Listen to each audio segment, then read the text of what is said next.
बिजली हर जगह है। यह हमारे घरों, शहरों और पूरी दुनिया को चलाती है।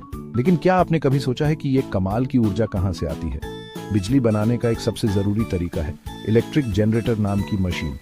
ये जनरेटर जादू की छड़ी जैसे होते हैं जो मैकेनिकल एनर्जी मतलब गति की ऊर्जा को बिजली में बदल देते हैं। सोचो हवा में घूमता पंखा या फिर बांध से बहता तेज पानी।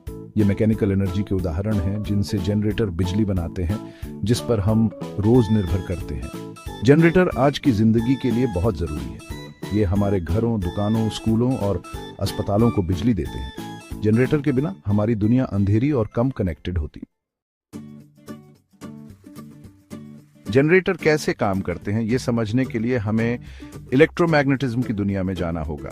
19वीं सदी में माइकल फैराडे नाम के एक वैज्ञानिक ने एक कमाल की खोज की जिसने इतिहास बदल दिया। फैराडे ने पाया कि जब किसी तार के पास चुंबक घुमाया जाता है तो तार में बिजली बहने लगती है। इसे इलेक्ट्रोमैग्नेटिक इंडक्शन कहते हैं और यही सिद्धांत जनरेटर के काम करने के पीछे है। सोचो, एक तार का कॉइल चुंबकीय क्षेत्र में घूम रहा है। जैसे ही कॉइल चुंबकीय रेखाओं को काटता है, तार में बिजली बहने लगती है। यही आसान सा तरीका सभी इलेक्ट्रिक जनरेटर्स का आधार है। इलेक्ट्रिक जनरेटर आपको जाने पहचाने लगेंगे क्योंकि ये इलेक्ट्रिक मोटर से काफी मिलते जुलते हैं। असल में मोटर और जनरेटर एक ही सिक्के के दो पहलू हैं। मोटर बिजली से गति पैदा करता है जबकि जनरेटर गति से बिजली पैदा करता है। दोनों ही इलेक्ट्रोमैग्नेटिज्म पर आधारित हैं, लेकिन दोनों उल्टे तरीके से काम करते हैं। ऐसे समझो, मोटर आपके पैरों की तरह है। आपके दिमाग से इलेक्ट्रिकल एनर्जी को मैकेनिकल एनर्जी में बदलकर आपको चलने में मदद करता है। जनरेटर साइकिल के डायनामो की तरह है। आपके पैडल मारने की मैकेनिकल एनर्जी को इलेक्ट्रिकल एनर्जी में बदलकर साइकिल की लाइट जलाता है।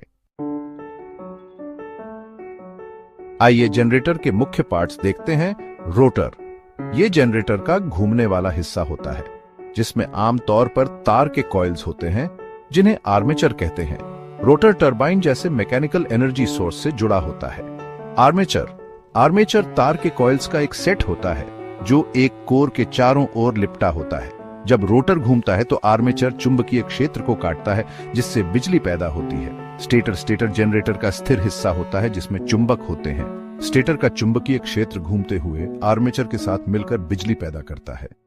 कम्यूटेटर, डीसी जनरेटर के लिए कम्यूटेटर कॉन्टैक्ट्स की एक रिंग होती है जो आर्मेचर में पैदा होने वाली ऑल्टरनेटिंग करंट को डायरेक्ट करंट में बदलने में मदद करती है।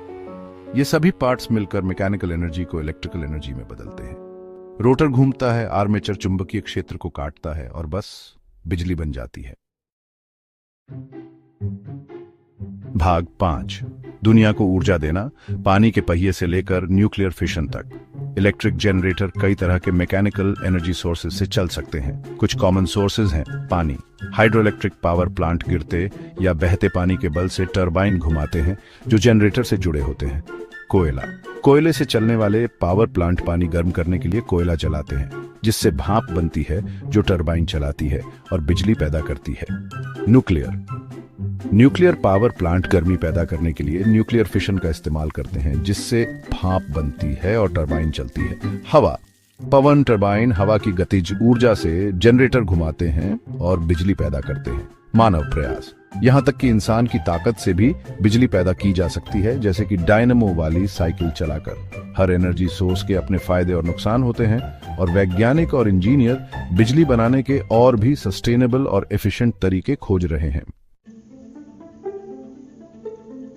भाग 6, जनरेटर काम पर, हमारी जिंदगी और उससे आगे रोशन करना। इलेक्ट्रिक जनरेटर आजकल हर जगह हैं। यहाँ कुछ उदाहरण दिए गए हैं कि उनका इस्तेमाल कैसे होता है। पावर प्लांट में बड़े जनरेटर घरों, व्यवसायों और पूरे शहरों को बिजली देते हैं। परिवहन, कारों, बसों और ट्रेनों में जनरेटर लाइट, एसी और अन्य इलेक्ट्रिकल सिस्टम्स को चलाते हैं। पोर्टेबल जनरेटर, छोटे पोर्टेबल जनरेटर बिजली गुल होने पर बैकअप पावर दे सकते हैं या दूर दराज के इलाकों में उपकरणों को चला सकते हैं। रिन्यूएबल एनर्जी, पवन टरबाइन और हाइड्रोइलेक्ट्रिक डैम प्रकृति की शक्ति का उपयोग करके क्लीन इलेक्ट्रिसिटी पैदा करने के लिए जनरेटर का उपयोग करते हैं।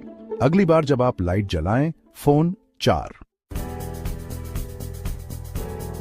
भाग 7, एक उज्जवल भविष्य, प्रकृति और उससे आगे की शक्ति का उपयोग। जैसे जैसे हम भविष्य की ओर देखते हैं, बिजली की मांग बढ़ती ही जाएगी। अच्छी बात यह है कि वैज्ञानिक और इंजीनियर सस्टेनेबल और रिन्यूएबल सोर्सेज से बिजली बनाने के नए और इनोवेटिव तरीके खोज रहे हैं। सौर पैनलों से सूर्य की शक्ति का उपयोग करने से लेकर जियोथर्मल एनर्जी से पृथ्वी की गर्मी का उपयोग करने तक एक क्लीनर और मोर सस्टेनेबल एनर्जी भविष्य की संभावनाएं बहुत हैं। रिसर्च और डेवलपमेंट में निवेश करके हम इन ऑल्टरनेटिव एनर्जी सोर्सेज की पूरी क्षमता का उपयोग कर सकते हैं और एक ऐसी दुनिया बना सकते हैं जहां बिजली अबंडेंट, अफोर्डेबल और एनवायरमेंटली फ्रेंडली हो। भाग 8 निष्कर्ष। इलेक्ट्रिक जनरेटर की स्थायी विरासत। इलेक्ट्रिक जनरेटर ने हमारी दुनिया में क्रांति ला दी है, हमारे जीने, काम करने और एक दूसरे के साथ बातचीत करने के तरीके को बदल दिया है।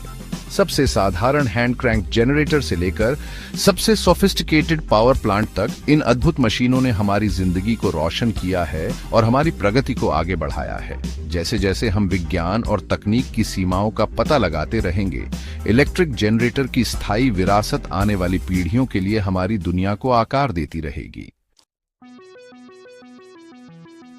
भाग 9 शब्दावली। तकनीकी शब्दों को समझना। ऑल्टरनेटिंग करंट या एसी एक प्रकार की इलेक्ट्रिक करंट है जो समय समय पर अपनी दिशा बदलती है। डायरेक्ट करंट या डीसी एक प्रकार की इलेक्ट्रिक करंट है जो केवल एक ही दिशा में बहती है। इलेक्ट्रोमैग्नेटिक इंडक्शन एक कंडक्टर में इलेक्ट्रिक करंट पैदा करने की प्रक्रिया है। इसे मैग्नेटिक फील्ड में घुमाकर। गतिज ऊर्जा गति की ऊर्जा है। चुंबकीय क्षेत्र एक चुंबक या गतिमान इलेक्ट्रिक चार्ज के आसपास का क्षेत्र होता है जिसमें चुंबकीय बल का पता लगाया जा सकता है। टरबाइन एक ऐसी मशीन है जो गतिमान फ्लूइड की गतिज ऊर्जा को यांत्रिक ऊर्जा